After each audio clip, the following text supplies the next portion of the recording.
Hello everyone. आज हम आगे कंटिन्यू करेंगे इलेक्ट्रोकेमिस्ट्री चैप्टर का। तो लास्ट सेशन में हमने कुछ क्वेश्चंस किए थे, इलेक्ट्रोड पोटेंशियल कैसे निकालते हैं किसी भी सेल का। तो उसमें मैंने बोला था कि हमेशा ही हम लोग रिडक्शन पोटेंशियल वैल्यूज़ लेते हैं, राइट। सो जो कि बड़ी इंपॉर्टेंट बात है, जो मैंने लास्ट में आपको एक्सप्लेन किया था। अब हम नेक्स्ट टॉपिक शुरू करेंगे जिसका नाम है नर्स्ट इक्वेशन। ओके, तो हम लोगों ने जब पहले देखा था कि इलेक्ट्रोड पोटेंशियल जब हम मेजर कर रहे थे इलेक्ट्रोड्स का, ठीक है, उसे हम लोग कर रहे थे स्टैंडर्ड, हम वर्ड यूज़ करते स्टैंडर्ड इलेक्ट्रोड पोटेंशियल। अब स्टैंडर्ड इलेक्ट्रोड पोटेंशियल का क्या मतलब होता है कि उसका जो कॉन्सेंट्रेशन होगा, जो कि इलेक्ट्रोलाइट है, उसका कॉन्सेंट्रेशन 1 मोलर है और टेम्परेचर है 298 केल्विन, राइट। सो इस स्टैंडर्ड स्टेट पे ही जो भी इलेक्ट्रोड पोटेंशियल वैल्यू हम लोग कैलकुलेट कर रहे थे, वो इसी स्टैंडर्ड स्टेट पे हम लोग कैलकुलेट कर रहे थे। बट अगर हम लोग रियलिटी में देखें तो हर वक्त हमारा कॉन्सेंट्रेशन 1 मोलर नहीं रहेगा, हर वक्त टेम्परेचर भी ये नहीं रहेगा, राइट। सो कॉन्सेंट्रेशन बेसिकली हम टेम्परेचर फिर भी हम लोग वो कर सकते हैं, लेकिन अगर सपोज कर लो हम लोग टेम्परेचर को कंट्रोल कर सकते हैं, लेकिन सपोज कर लो कि हमें जो है कॉन्सेंट्रेशन ही डिफरेंट करना हो, चेंज करना हो, कुछ और वैल्यूज़ डालनी हो, उस केस में इलेक्ट्रोड पोटेंशियल वैल्यूज़ क्या आएंगी, वो हमें कौन एक्सप्लेन करता है? वो हमें एक्सप्लेन करता है नर्स्ट इक्वेशन, राइट। तो स्टैंडर्ड इलेक्ट्रोड पोटेंशियल के लिए कॉन्सेंट्रेशन 1 मोलर चाहिए, टेम्परेचर 298 केल्विन चाहिए, राइट। तो अगर कॉन्सेंट्रेशन और टेम्परेचर डिफरेंट है तो नर्स्ट इक्वेशन जो होगी वो हम लोग कैसे देखेंगे, वो देखते हैं। तो जो भी हमारे पास आयन है वो नंबर ऑफ इलेक्ट्रॉन्स लेके जो है वो मेटल में कन्वर्ट हो जाता है, चेंज हो जाता है। तो उस केस में हम नर्स्ट इक्वेशन कैसे फाइंड आउट करते हैं? जो भी उसका सेल, उसका इलेक्ट्रोड पोटेंशियल होता है, वो किसके इक्वल होता है? Electrode potential under standard condition, ठीक है। ई नॉट क्या होता है? ई नॉट है स्टैंडर्ड इलेक्ट्रोड पोटेंशियल। इसमें से हम माइनस करते हैं R T upon n F natural log concentration of M upon concentration of M N positive. तो आर क्या होता है? आर इसमें होता है gas constant, T is temperature, n है number of electrons involve in the reaction, ठीक है। जो एन होता है, जैसे कॉपर टू पॉजिटिव जो है वो 2 इलेक्ट्रॉन्स लेकर कॉपर में कन्वर्ट होगा, तो इसमें एन की वैल्यू कितनी हो जाएगी? 2 हो जाएगी, यानी कि इस पर्टिकुलर रिएक्शन में 2 इलेक्ट्रॉन्स की जो इन्वॉल्वमेंट है। तो ये एन वो है। एफ क्या होता है? Faraday's constant. फैराडेज कांस्टेंट की वैल्यू होती है 96500 कूलम्ब। इसमें इतने चार्जेस होते हैं फैराडे में। Natural log concentration of M, ठीक है, divided by the concentration of M N positive. Okay, तो ये हमारी होती है नर्स्ट इक्वेशन। तो अगर हम लोग इसमें देखें कि जो प्योर स्टेट होता है, ठीक है, जो सॉलिड स्टेट होते हैं या फिर लिक्विड स्टेट होते हैं, प्योर स्टेट, जो उन केसेस में क्या होता है कि जो 1 एटमॉस्फेयर प्रेशर में, ठीक है, गैसेस की बात करें, और अगर हम लोग सॉलिड्स और लिक्विड्स की बात करें तो उसमें क्या होता है, इनकी जो कॉन्सेंट्रेशन होती है वो नियरली यूनिटी ही रहती है, ठीक है। तो उसके अगर 1 लिख देंगे तो नर्स्ट इक्वेशन हमारी ऐसी बन जाएगी। तो क्या हो जाएगा? E is equals to E naught minus, अगर हम R की वैल्यू पुट कर दें, T की वैल्यू 298 लगा दें, ठीक है, तो और ऊपर से जो नेचुरल लॉग है उसको कन्वर्ट कर दे, 2.303 लॉग कर दें, तो हमारे पास नर्स्ट इक्वेशन ये आ जाएगी, राइट। सो क्या आ जाता है? E is equals to E naught minus 0.0591 upon N log 1 upon M N positive. तो इसमें हम लोग जो सॉलिड वाले होते हैं उसको नहीं लेंगे, ओके। प्योर सॉलिड्स और लिक्विड्स और गैसेस जो 1 एटमॉस्फेरिक प्रेशर में होते हैं, उनका जो कॉन्सेंट्रेशन होता है वो हम लोग 1 ही लेते हैं, राइट। सो ऐसे हमारे नर्स्ट इक्वेशन बन जाती है। तो अगर हम लोग एक सेल की बात करें, तो सपोज करो हमारे पास डैनियल सेल है, ठीक है, zinc plus copper two positive giving you ये zinc two positive plus copper solid.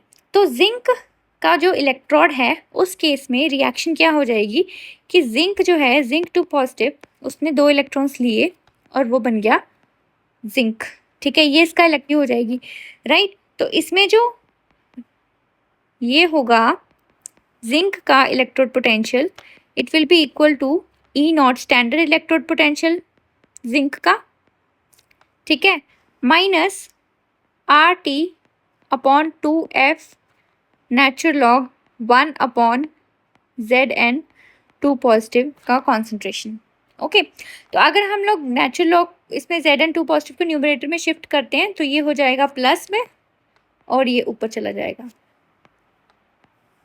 Zn 2 plus, okay. तो सिमिलरली अगर हम लोग कॉपर की बात करें, कॉपर का रिडक्शन हम लोग कैसे लिखेंगे? ओके, ये एक्वा स्टेट में है, और अगर हम लोग इसका पोटेंशियल लिखेंगे कॉपर का,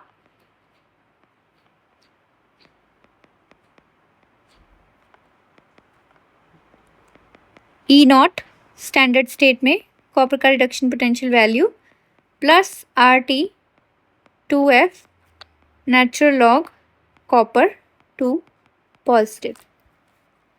ठीक है, तो ये हमारे पास आ जाएगा। और ई सेल क्या होता है? ई सेल होता है ई कैथोड माइनस ई एनोड। ठीक है, तो कैथोड में हमें पता है कॉपर है, एनोड में हमें पता है जिंक है। ठीक है, जिंक का ऑक्सीडेशन हो रहा है तो ये एनोड में, कॉपर का रिडक्शन हो रहा है ये कैथोड में। तो कॉपर की क्या वैल्यू है?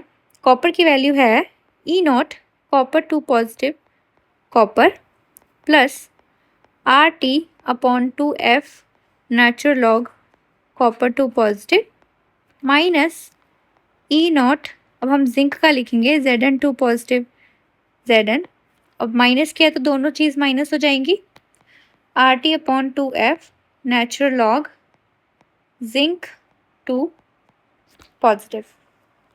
ओके, तो E not copper two positive upon copper minus E not zinc two positive zinc, इसको हम लोग एक तरफ लिख देते हैं। ठीक है, plus RT upon 2F natural log copper two positive upon zinc two positive. ठीक है, इतना आ गया। अब हम इस वैल्यू को ध्यान से देखें तो ये हमारे पास स्टैंडर्ड इलेक्ट्रोड पोटेंशियल ये है ना, कॉपर और जिंक का स्टैंडर्ड स्टेट में, राइट। तो ई सेल क्या हो जाएगा? E naught cell standard state में माइनस, अब आर की वैल्यू पुट करो, temperature 298 kelvin, Faraday's 96500, natural log को लॉग में चेंज करेंगे तो सब कुछ करने के बाद हमारे पास आ जाएगा minus 0.0591 upon 2 log of zinc two positive upon copper two positive. Okay, zinc को ऊपर शिफ्ट कर दिया, कॉपर को नीचे शिफ्ट कर दिया, जब हमने इंटरचेंज कर दिया लॉग की वैल्यू माइनस में यहाँ पे आ गई, राइट। तो यहाँ पे कंफ्यूज नहीं होना है। ओके, जिंक नीचे है, कॉपर ऊपर है, तो log of copper two positive upon zinc two positive किसके इक्वल हो जाएगा? Minus log of zinc two positive upon copper two positive. ठीक है, ये यहाँ पे माइनस आ गया है, तो यहाँ पे माइनस आ गया हमारे पास। ओके, रिएक्शन सपोज कर लो कि ये रिएक्शन है plus BB, N number of electrons involve हो रहे हैं इस रिएक्शन में, तो ई सेल किसके इक्वल हो जाएगा? ई नॉट सेल के equal minus RT upon NF bracket log bracket में x raise to the power x, y raise to the power y अपॉन a raise to the power a and b raise to the power stoichiometric coefficient. ठीक है, तो E cell किसके इक्वल आ जाएगा? E cell is equals to E naught cell minus 0.0591, अगर हम सारी वैल्यूज पुट कर दें, R की, T की, F की, ठीक है, log of x raise to the power x, y का कंसंट्रेशन, ये इनकी concentrations upon a raise to the power a and b raise to the power b। Okay, तो ये हमारे पास नर्स्ट इक्वेशन आ गई किसी भी रिएक्शन की, राइट। तो ये नर्स्ट इक्वेशन आ गई हमारे पास, किसी भी रिएक्शन की नर्स्ट इक्वेशन हम ऐसे लिख सकते हैं। क्वेश्चन प्रैक्टिस कर लेते हैं। Calculate the electrode potential of a copper wire dipped in 0.1 molar copper sulphate solution at 25 degree Celsius यानी कि 298 kelvin. The standard electrode potential of copper is, ठीक है। तो सॉल्यूशन, सबसे पहले तो आपको ई नॉट वैल्यू गिवन है, ठीक है। अब कॉपर का जो रिएक्शन है वो कैसे होता है? Copper two positive plus 2 electrons लेकर के वो बन जाता है कॉपर। ठीक है, तो n की वैल्यू हमें मिल गई 2, तो इलेक्ट्रॉन्स कितने इन्वॉल्व है 2। अब अगर हम लोग इसमें नर्स्ट इक्वेशन अप्लाई करते हैं, अप्लाइंग नर्स्ट इक्वेशन,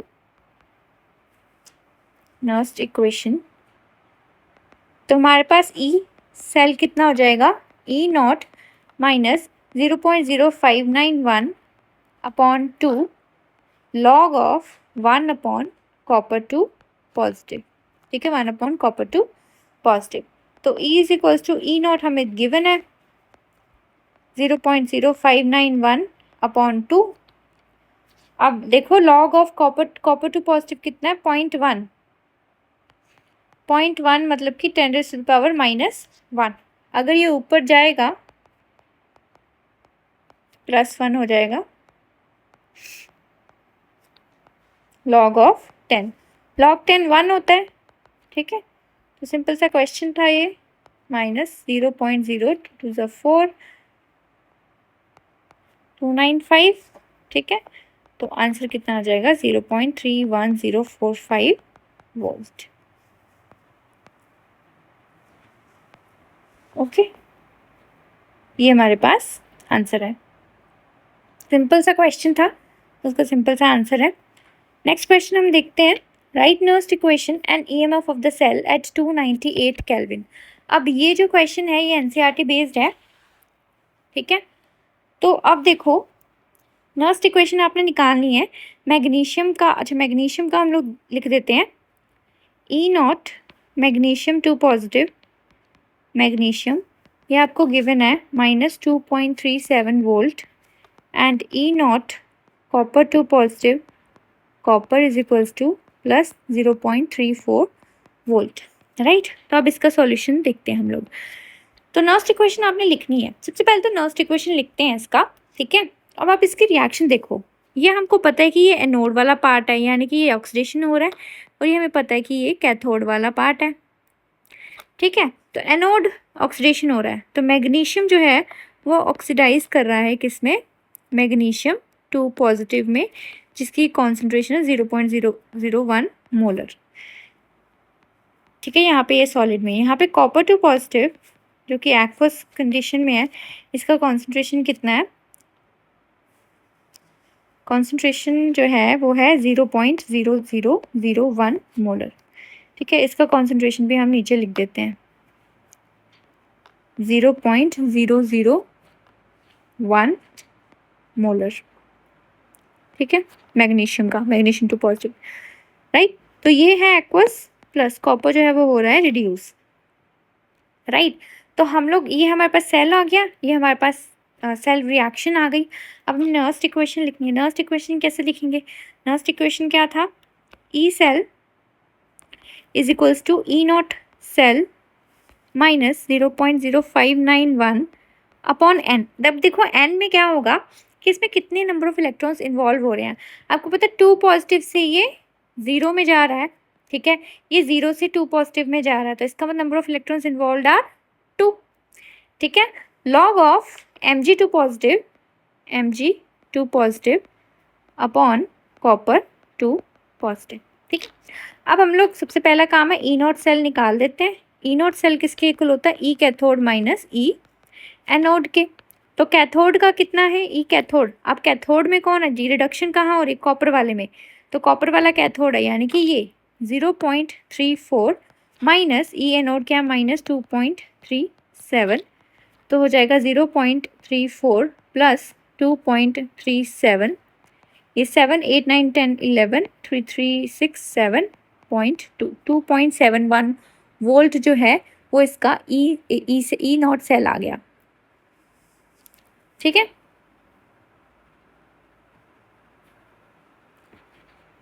ओके,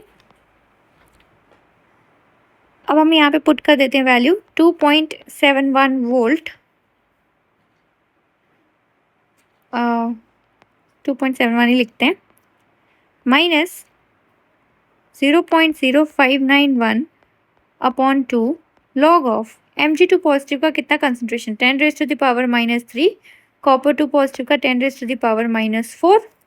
ठीक है, तो ये कितना हो जाएगा, log 10 इज 1, तो अगेन ये 2 2 ज़ा 4, 9 ज़ा 18, 2 5 ज़ा 10। ठीक है, अब हम लोग इसको सब्ट्रैक्ट करेंगे। जब आप इसको सब्ट्रैक्ट करोगे तो आंसर आ जाएगा 2.68 वोल्ट। ठीक है, तो आई होप ये आपको समझ में आ रहा है कैसे कर रहे हैं हम लोग। ठीक है, तो सबसे पहले तो हमें रिडक्शन पोटेंशियल वैल्यू की हेल्प से ई सेल ही निकालना है। ओके, सबसे पहले हमें ई सेल निकालना है, उसके बाद ही हम जो है वो नर्स्ट इक्वेशन अप्लाई कर सकते हैं। ओके,